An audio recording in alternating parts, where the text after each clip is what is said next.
today we're going to be going over punching attack 1B.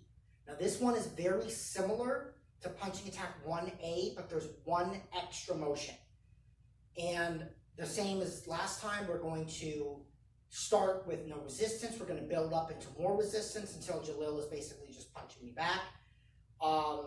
Yes, there's going to be some violence. We're going to try not to make each other bleed too much. Well, at least Jalil's going to try not to make me bleed too much, right, Jalil? Yeah. Yeah, because you see he's a hell head taller than me and significantly stronger. So, yeah, we need to get into this, and we'll see how this video turns out. This is going to be a new format. We're back in the original gym, which is Teddy's Total Body Personal Training. Which Jalil is also a personal trainer here. So, if you want personal training, you can contact Jalil. He'll get you some personal training. No discount though. Yeah. Let's start this video. Punching attack 1B.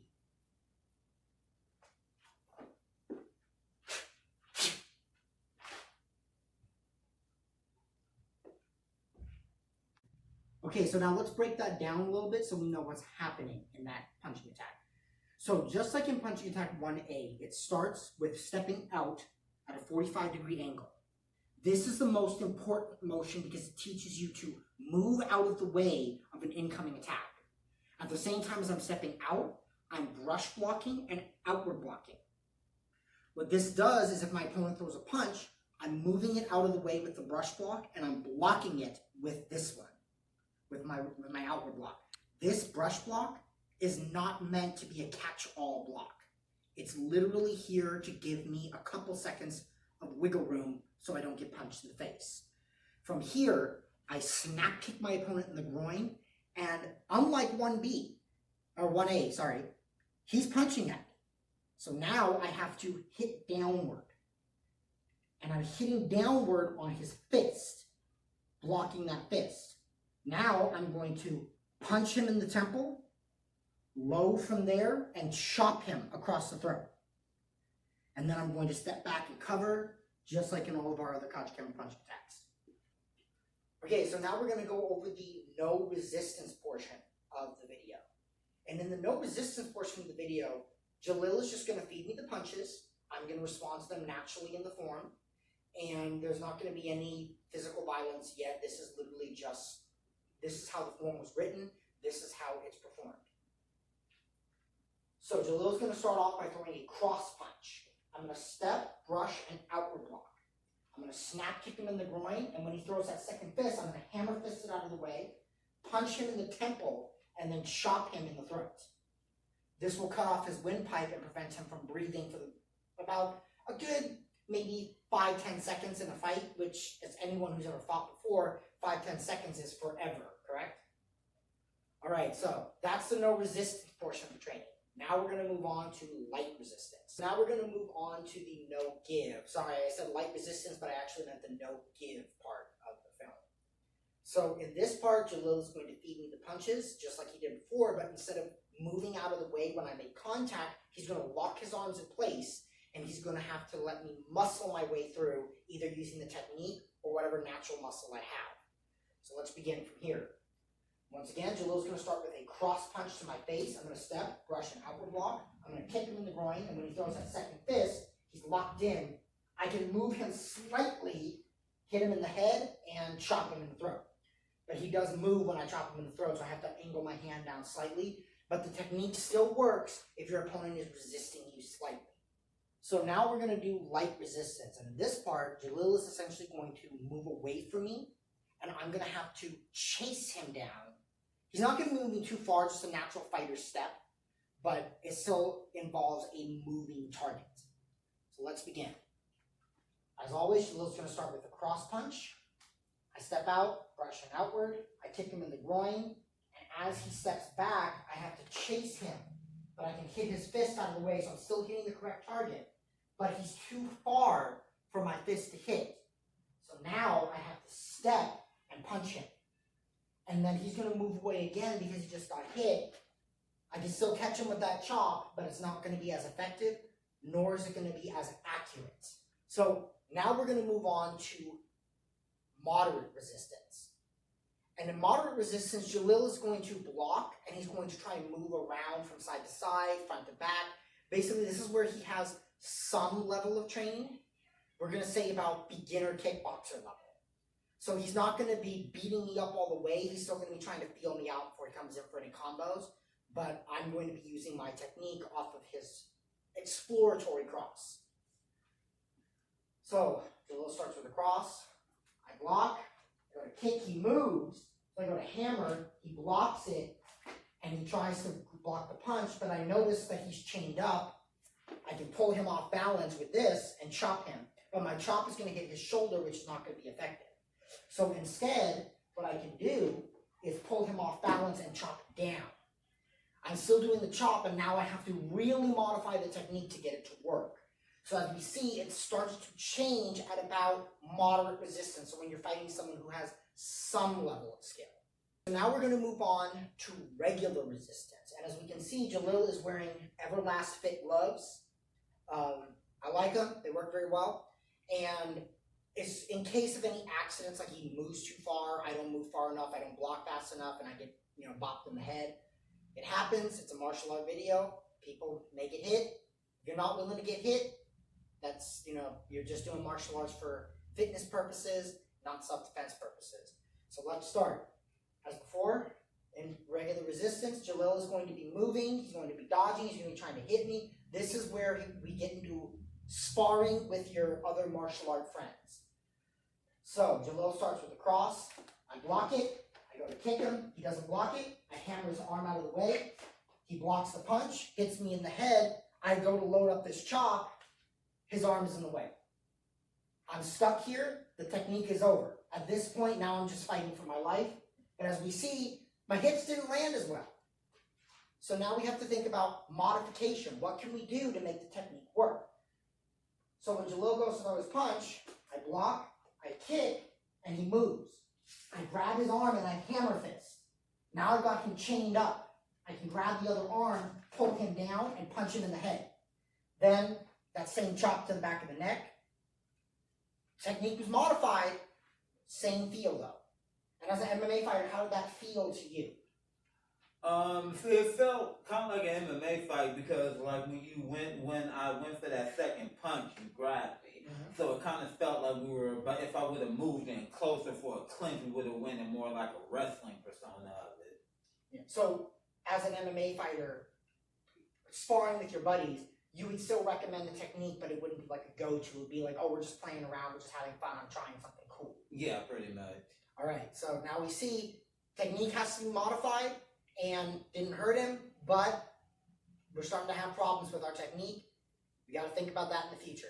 Okay, this is the part every traditional martial artist fears, and that is heavy resistance. In heavy resistance, Jalil is not going to let me do this technique.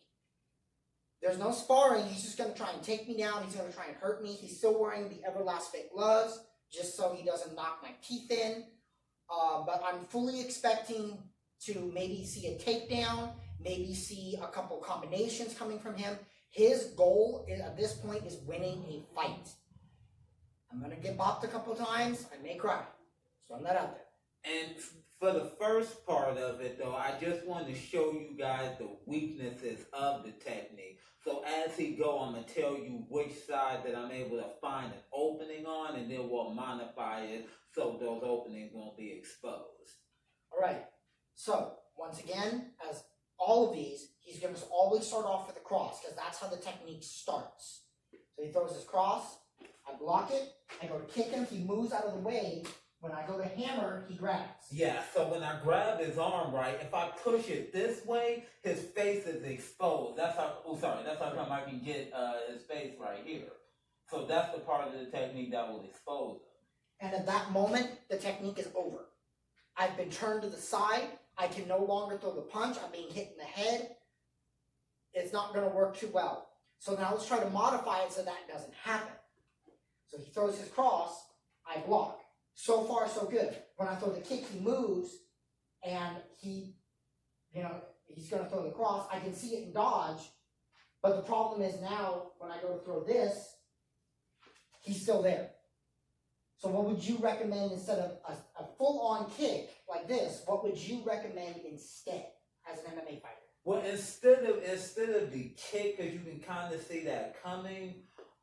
Just for the record, I don't really know Kajukenbo, so I'm not telling you on that. But from an MMA fighter, I would recommend more of like a kick, but instead of going from my groin, go for my foot.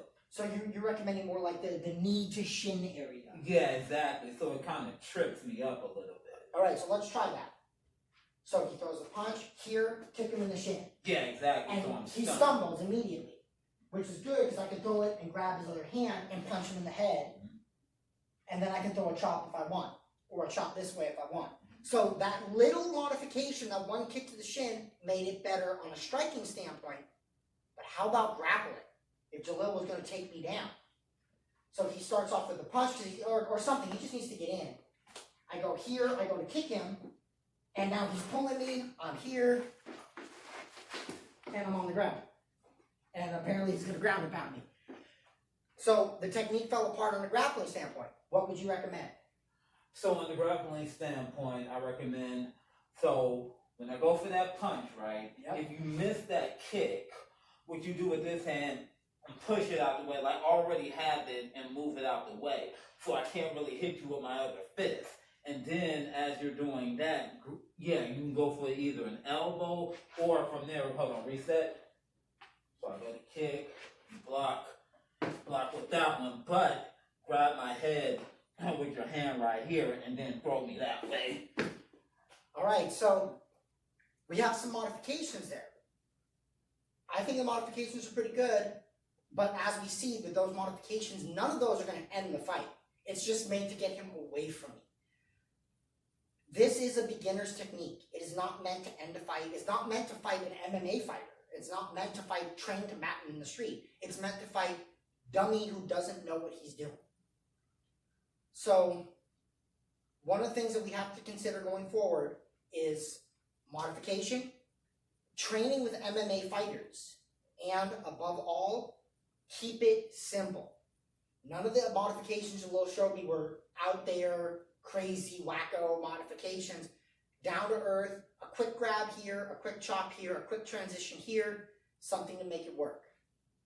Now that we have these techniques, let's go into some modifications that we can use from the individual standpoint and how we can make the form look more MMA for the future. Okay, sorry for the close-up here. My ugly mug is in the camera. So now we're going to do the individual blocks and defenses. And for this one, we're going to have Jalil, who's on the other side of the camera. As soon as I figure out how to turn it around, I just have to turn it around this way. Not good with my camera yet. Jalil is going to show us how we can change some of our blocks individually. So like how we change an outward block, a brush block, an upward block, how we dodge to the side appropriately instead of just standing there like stationary targets like most traditional martial artists do. We can't stand like a stationary target. Against an MFA, what's going to happen if I stand still and you're an MMA fighter and I'm a stationary target?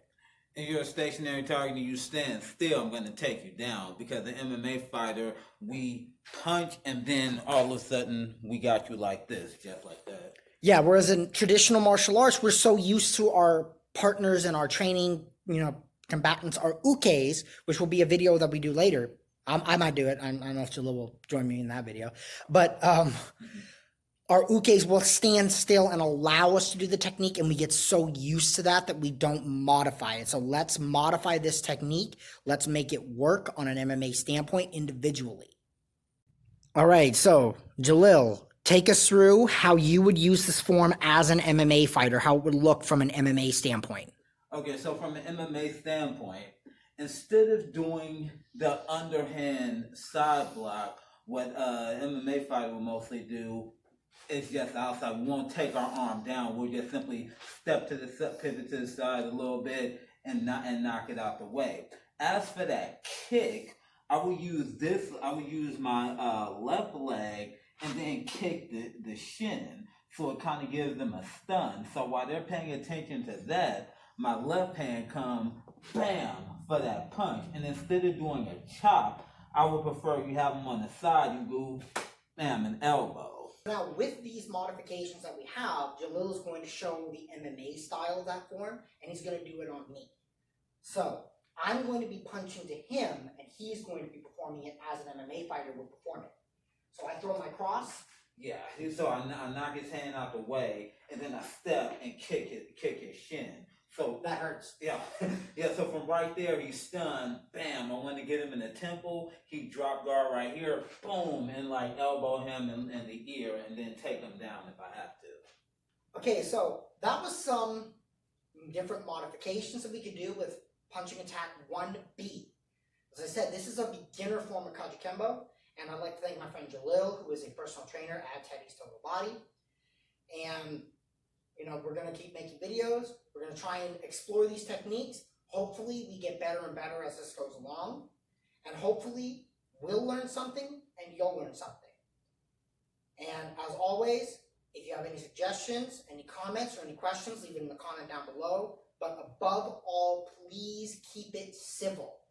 And also make sure to check out Jalil's channel, The Bionic Android, for some of his fight videos and some of his other film projects that he does. And as we say in Kajukenbo, getting hurt is just Kaju love. That's how we show each other some love.